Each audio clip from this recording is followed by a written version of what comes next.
¿Listo? Antes de empezar este mensaje, una disculpa si de repente en los mensajes que subimos al Facebook o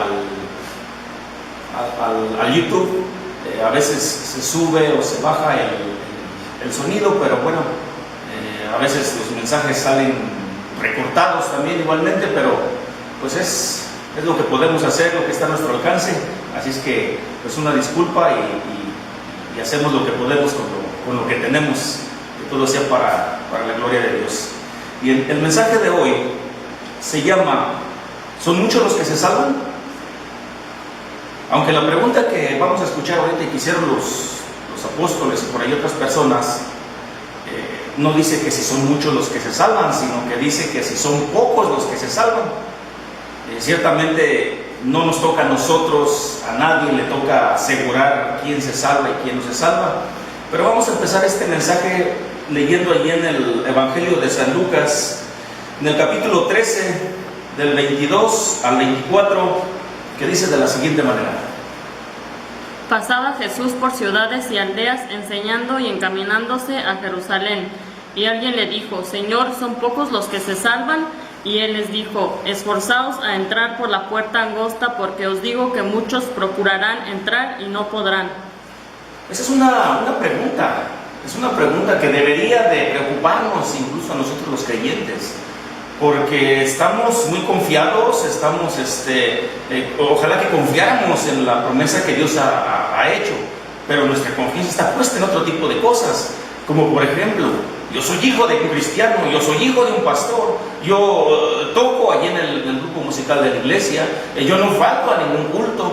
Desgraciadamente esos son los fundamentos que tenemos para decir que estamos dentro de ese grupo que ahorita vamos a analizar un poco más, de los que se salvan. Entonces vamos a leer también para confirmar esta misma pregunta que se hizo en otras circunstancias, pero que ahora lo hicieron los discípulos del Señor, allí en Mateo 19, 24 al 26. Otra vez os digo que es más fácil pasar un camello por el ojo de una aguja que entrar un rico en el reino de Dios. Sus discípulos, oyendo esto, se asombraron en gran manera, diciendo: ¿Quién pues podrá ser salvo? Y mirándolos Jesús les dijo: Para los hombres esto es imposible, mas para Dios todo es posible. Vuelven a hacer la pregunta para ahora a los discípulos: ¿quién pues podrá ser salvo? Y ciertamente la respuesta que dio nuestro Señor Jesucristo es tajante, es determinante, no deja lugar a dudas. Es más, esa respuesta ni siquiera es para andar indagando el hebreo, el griego, qué querrá decir. A lo mejor no quiso decir lo que escuchamos, lo que leemos, pero ciertamente no hace falta todo eso. La respuesta es simple, es determinante y es tajante. Para los hombres es imposible salvarse. ¿Qué está diciendo con esto? Está diciendo que cualquier cosa que el ser humano pueda hacer, que cualquier hombre pueda hacer, puede ser un gran practicante de su religión, puede ser un gran hombre que aporte cosas para los demás, obras caritativas. Eso no lo va a poder salvar, porque dijo nuestro Señor Jesucristo claramente, como escuchamos: es imposible para los hombres salvarse. Es por ello que para salvarse uno tiene que hacerlo Dios. Él es el que tiene que salvarnos, porque para nosotros es imposible. Es por ello que nosotros no podemos determinar quién puede salvarse y quién no, pero el Señor se lo ha dicho claramente: Dios es el único que puede salvar, porque para el hombre es imposible. Aquí entonces nosotros podemos entender ese texto que está por allí en Apocalipsis, en el capítulo 7, versículo 10, y también de vuelta vuelve a repetirlo por allí en el capítulo 19 del mismo Apocalipsis, que la salvación pertenece a nuestro Dios, porque Él es el que hace la salvación. Nosotros no podemos, estamos incapacitados. Es más, para acabar pronto, estamos destituidos de la gloria de Dios.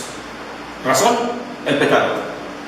El pecado nos mata, porque esa es la ley que Dios estableció.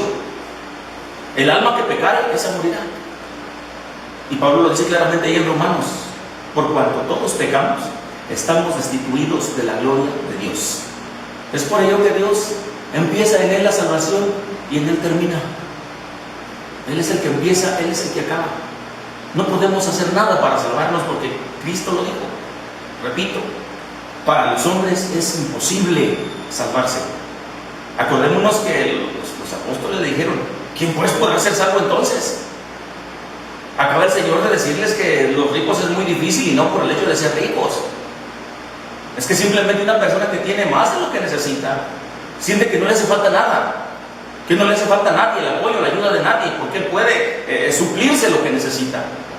Y es por eso que tienen un poco más de posibilidades aquellos que les falta todo, porque están con el Jesús en la boca. Ahora sí vamos a decirlo así, como se dice un dicho por ahí. Estamos con el Jesús en la boca esperando que Dios nos bendiga, que Dios nos ampare, que Dios nos provea. Pero les acaba de decir nuestro Señor Jesucristo: un rico es muy difícil, no imposible tampoco. Pero ahora sí, es imposible para cualquier hombre, rico, pobre, grande o pequeño, es imposible salvarse. Dios tiene que hacerlo todo. Por eso vuelvo a repetir, la salvación le pertenece al Señor. Muy bien, entonces, ¿salvarse de qué? Le preguntan los apóstoles: ¿son pocos los que se salvan, Señor? ¿O quién entonces podrá ser salvo? Preguntamos: ¿salvo de qué? Simple: salvo del día del juicio, de la ira de Dios. Nadie va a poder esconderse, nadie va a poder huir, porque es el día en el que el Señor va a descargar su ira para todas aquellas sectas o creencias que creen que Dios solamente es amor, que nunca comprenden ni entienden lo que es que Dios sea justicia y que Dios también se aira. Y cuando Dios se aira, todo tiembla, todo se deshace. Cuando la ira de Dios empieza a manifestarse, dice que los hombres van a doblar su rodilla del temor, del terror, y le van a decir a las peñas: caigan sobre nosotros y escóndanos de la ira del Cordero. Es por ello que Dios tiene que salvarnos de ese día de la ira. Incluso en otros textos habla acerca de eso, de ser salvos de la ira. Pero volvemos a la pregunta: ¿quiénes son los que se salvan?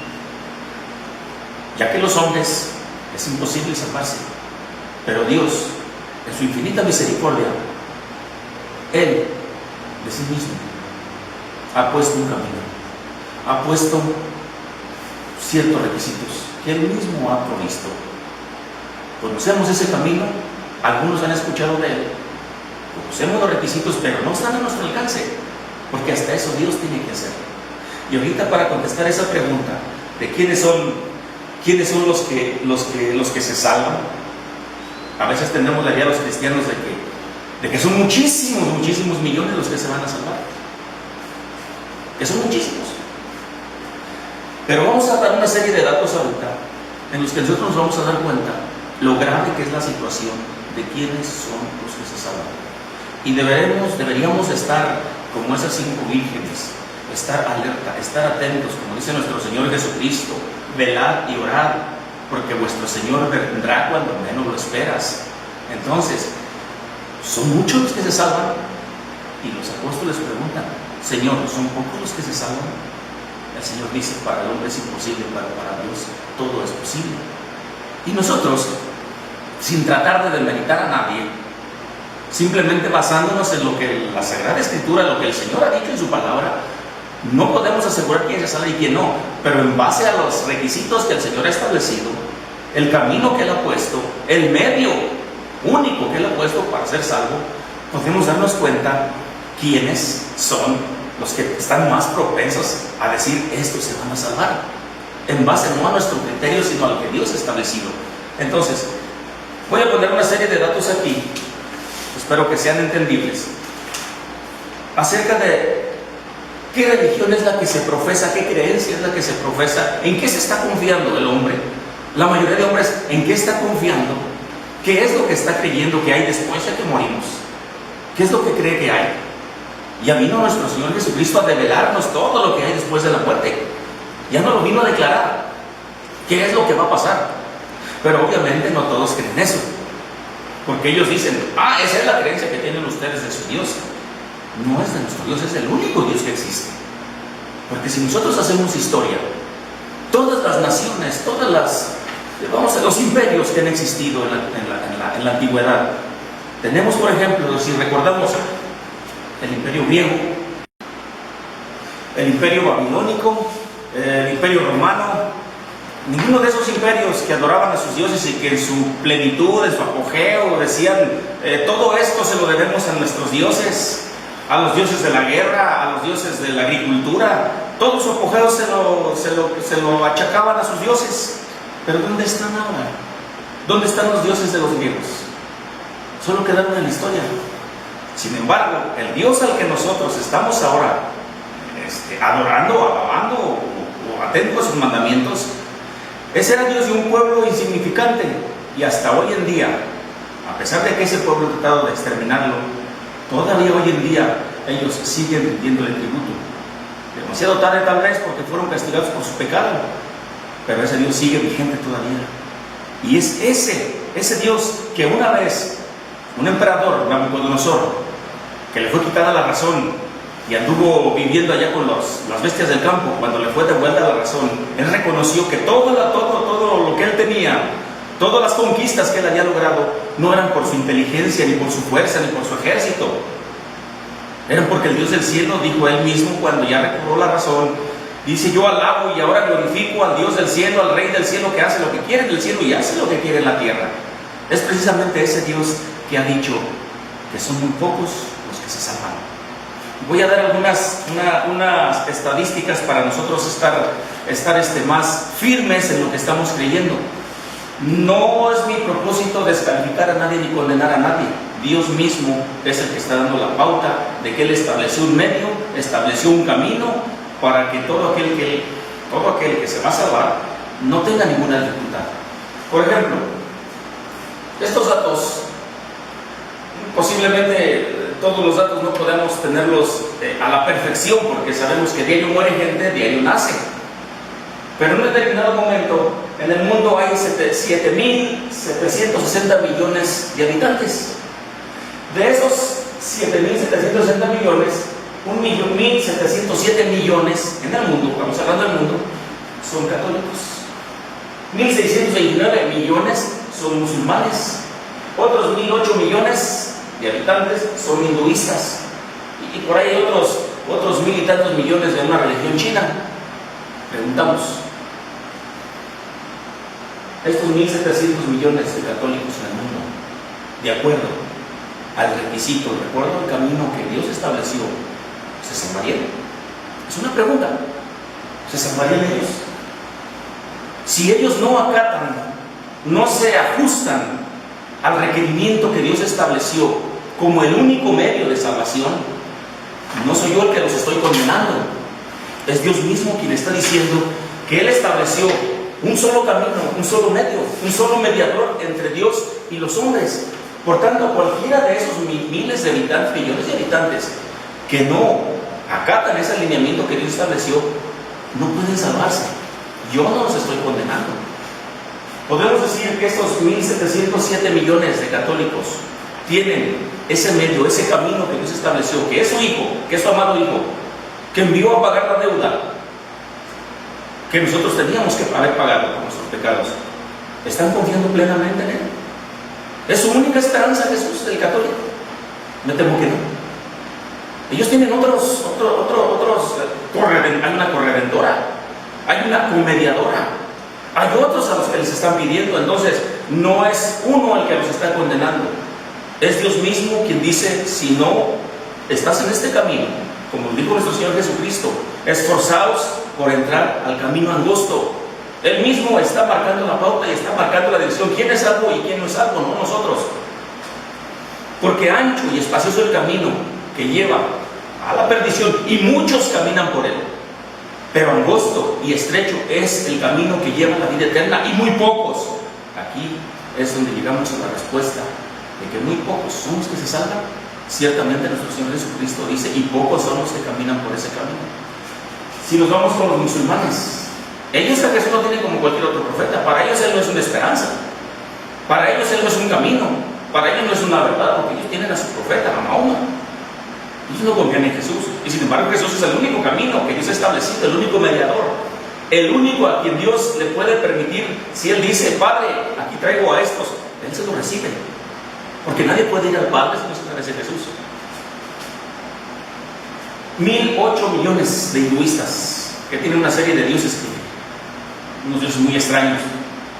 A veces figuras de animal, a veces son espíritus de los muertos, en fin.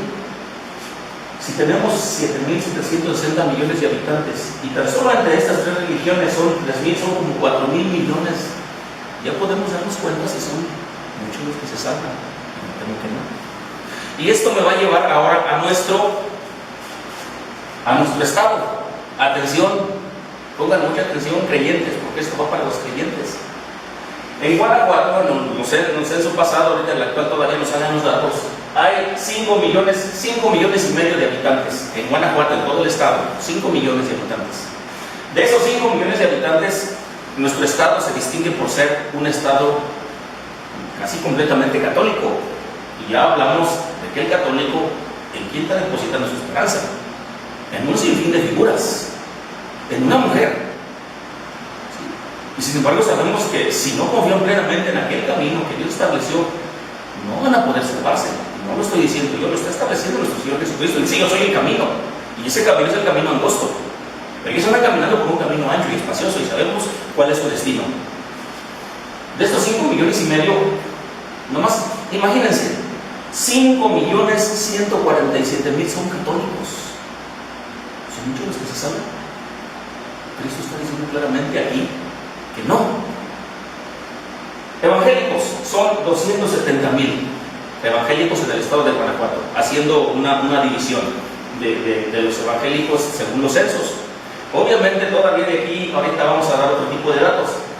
5.147.000 católicos que no confían plenamente en el camino que Dios estableció, que no confían plenamente en el mediador, no descansan en él, como trata de hacerlo el evangélico y el cristiano. No porque seamos mejores, sino porque el Señor nos ha dado el entendimiento y ha tenido a bien tener misericordia de nosotros para poder ver que Cristo es el único camino, que Cristo es la única respuesta, que Cristo es la única forma de poder ser salvos. Bien, vamos a enfocarnos en los evangélicos. 270.000 evangélicos supuestamente en el estado de Guanajuato. Estamos hablando de que son 270.000 evangélicos declarados. Porque cuando llega alguien a censar un hogar, llega con el padre de familia, con la madre de familia, y ella dice, le preguntan, ¿qué religión profesan? Ella dice: aquí somos cristianos. ¿Cuántos son? No, pues somos 8 habitantes, aquí somos 8 cristianos. Pero realmente, de esos 8, los 8 practican los lineamientos que Dios marcó en su palabra. Ahora vamos a hablar un poquito de eso. 270.000 cristianos o creyentes de distintas ramas: bautistas, pentecostales, metodistas, etcétera, etcétera. Sabemos que los testigos de Jehová están aparte, los adventistas están aparte. Estoy refiriéndome nada más a 270.000 cristianos. Bien, si esos 270.000 que hay en nuestro estado lo dividimos en los municipios que hay aquí en nuestro estado, que son 40.000 municipios, acabamos hablando de que a cada comunidad de aquí de nuestro estado debería de haber, según el censo, según los datos, 100 cristianos. 100 cristianos en Cojoqui, 100 cristianos en el Vicario, 100 cristianos en La Palma, 100 cristianos en San José del Llano, 100 cristianos en el Ranchito, etcétera, etcétera. De acuerdo a estos datos estadísticos, pero no es así. No es así. En La Palma, que es donde se concentra un poquito más el mayor número de cristianos, yo no le calculo que pasa de 200. En La Palma. Sin embargo, en otros ranchos de acá del oriente, digamos, ahí yo no he sabido que haya cristianos. Hace muchos años había dos señoras que asistían a la iglesia, pero posiblemente ya fallecieron. Ahorita yo no he sabido de que haya por ahí un cristiano, y sin embargo, según los datos, debería de haber 100. Aquí no llegan a 50. Y todavía hay que ver, como decía, si esos 50 realmente practican tal y lo que está escrito en la palabra de Dios. Porque lamento decirles, mis hermanos, que la generación que viene atrás de nosotros es una generación que no tiene conocimiento de Dios, en su mayor parte.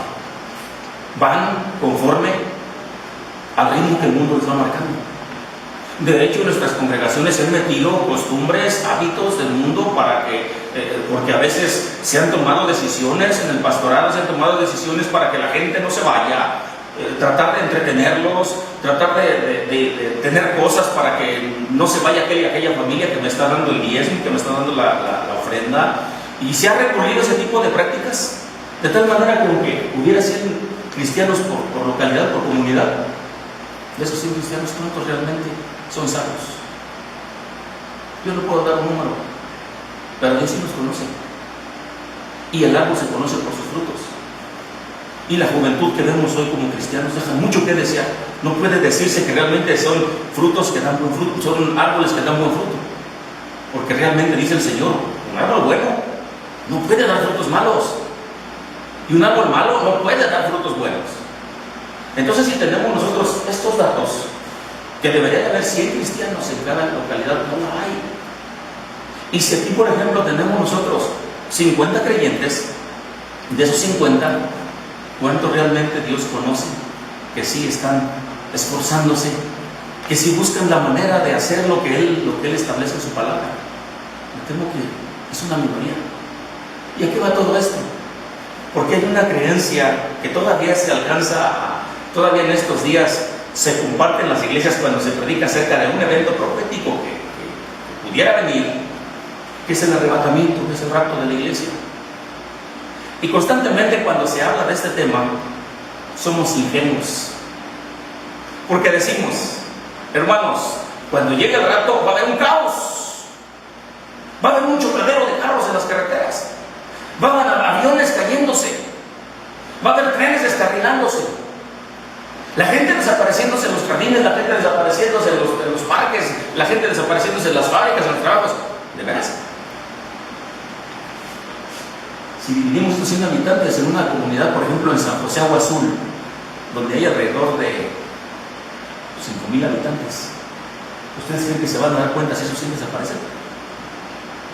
¿Ustedes creen que los cristianos verdaderos se dan en maceta? Como para que haya un chocadero de carros. Una vez llegó un hermano, no lo dicen con mala intención, pero dice, hermanos, por eso cuando se suban a un taxi, cerciórese de que el hermano o la persona del chofer, si es un cristiano, pues si ustedes no andan bien con Dios, pues el chofer se va a ir y ustedes van a quedarse en el taxi y van a chocar.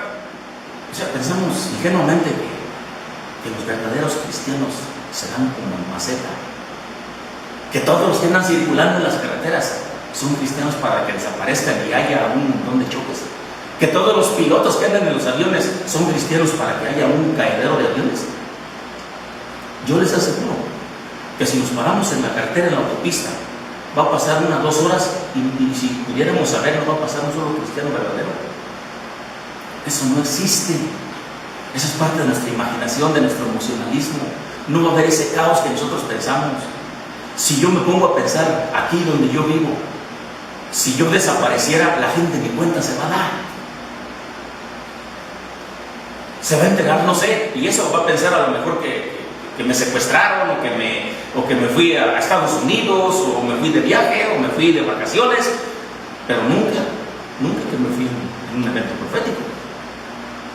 Si de repente por X circunstancia sucediera ese evento en la carretera y un carro se sale de la carretera, ¿ustedes creen que la gente va a pensar, el rapto, el arrebatamiento? No. Y cuando lleguen y no ven a nadie, va a decir, ya corrieron, porque como suele suceder en los accidentes, que los choferes abandonan la unidad. ¿Ustedes creen que la gente va a decir y que va a haber un chocadero?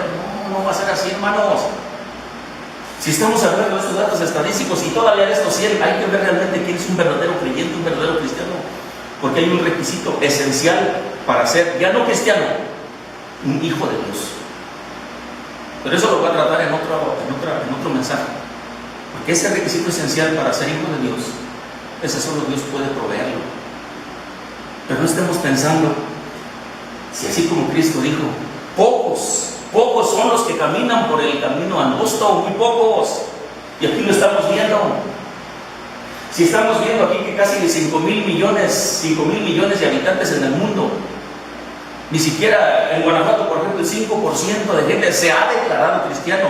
Todavía falta ver si realmente ese 5%, ciertamente él está mostrando que realmente es un hijo de Dios. Porque si vamos a ver como en Estados Unidos, allá más de la mitad son cristianos supuestamente de distintas denominaciones, pero como es Estados Unidos, un decaimiento moral, una perversidad, una perversión. Desde allá nos llegaron todas esas películas que ya hicieron una cosa tan fácil, las relaciones íntimas entre el hombre y la mujer, las separaciones. Desde allá nos llegó las películas, la violencia, de allá lo aprendimos. donde supuestamente hay más de la mitad de cristianos. Es por eso que, hermanos, no nos engañemos. Dijo nuestro Señor Jesucristo: muy pocos son los que caminan por el sendero angosto que lleva a la vida eterna. Y esto, hermanos, es para que nosotros nos pongamos a reflexionar si estamos caminando por ahí, si nos estamos esforzando, si nos preocupa, como dijo el hermano predicador Paul Washer, si estamos mostrando aquellas cosas que Dios ama y estamos odiando las cosas que Dios odia. Y para terminar esto, porque es un mensaje cortito, vamos a leer el último texto que está ahí en Primera de Pedro, capítulo 4, versículos 17 y 18. Porque es tiempo de que el juicio comience por la casa de Dios, y si primero comienza por nosotros, ¿cuál será el fin de aquellos que no obedecen al Evangelio de Dios? Y si el justo con dificultad se salva, ¿en dónde aparecerá el impío y el pecador? Si el justo con dificultad se salva, y eso porque Dios lo va a salvar. El juicio empieza por la casa de Dios. ¿Por qué razón, mis hermanos?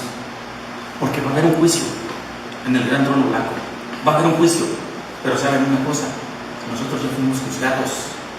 Y ciertamente el juicio es parte de otro mensaje. Fuimos hallados culpables. Y como culpables merecíamos una sentencia. Pero, gloria a Dios, esa sentencia nuestro Señor Jesucristo la recibió en su pueblo. Es por eso que ahora nos llama justos, no porque seamos mejor que los demás. Nos llama justos porque Él nos ha justificado, nos ha quitado la culpa delante del Padre, y ahora dice: podéis acercaros confiadamente hasta el trono de la gracia. No lo merecemos, pero por toda esa obra maravillosa que hizo nuestro Señor Jesucristo, ahora sí podemos entrar hasta los lugares donde una vez solamente dentro del tabernáculo podía hacerlo el sumo sacerdote. Y ahora el verdadero creyente, el nacido de nuevo, puede entrar confiadamente hasta el trono de la gracia delante del Padre, pero con humildad, con reverencia, no con reclamos, no como si uno mereciera todo, simplemente porque uno no merece nada. Entonces, dejamos esta reflexión aquí de que la respuesta a la pregunta: Señor, ¿son pocos los que se salvan? Sí. Y aunque este mensaje se llama ¿son muchos los que se salvan? No. Y no lo decimos nosotros, el Señor mismo lo dijo: muchos son llamados, pero pocos son los escogidos. Y esos pocos son los que van caminando por el camino angosto, porque el que va en el camino ancho no quiere dejar sus amistades, no quiere perder las cosas que se celebran, las costumbres, las tradiciones, no quiere perderlas. Pero dice el Señor: el que pierda su vida por causa de mí, la hallará. Esto sería todo en este mensaje. Dios les guarde.